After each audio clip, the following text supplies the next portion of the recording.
La canne est munie d'un moulinet, elle est plus courte qu'une longue canne et elle permet pourtant de pêcher plus loin.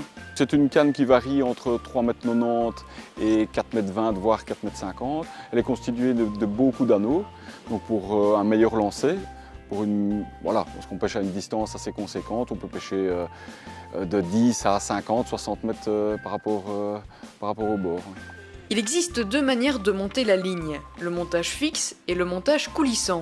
Le premier, où le flotteur est fixe, sert davantage pour les plus petites profondeurs. À l'étang de Grand Lay, le pêcheur privilégie le montage avec flotteur coulissant. On a la masse principale de la ligne, avec un bas de ligne comme la pêche au blanc, bas de ligne un peu plus long. Donc le flotteur va coulisser, donc il y a une petite perle ici.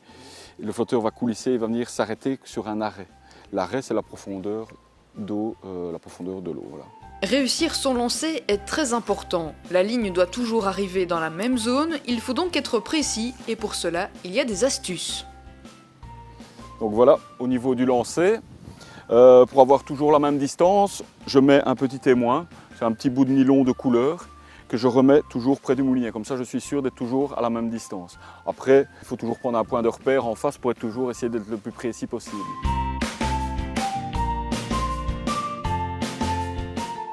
Enfin, pour appâter le poisson dans la zone de pêche, il ne faut évidemment pas oublier l'amorçage. Pour cela, munissez-vous d'une catapulte. On doit utiliser une catapulte. Il y a différentes catapultes pour des distances différentes. Ici par exemple on a une trentaine de mètres, donc voilà, j'utilise ce genre de catapulte qu'on trouve dans les commerces. Donc on fait une boule, essayez toujours d'être très précis au niveau de la grosseur des boules. Parce que si on fait une boule un peu plus petite, on tire de la même façon, on va aller un peu plus loin. Si on fait une boule un peu plus grosse et qu'on tire de la même façon, on risque d'aller un peu plus court. Donc aussi ça a beaucoup d'importance, la taille des boules d'amorce pour les lancer à la catapulte.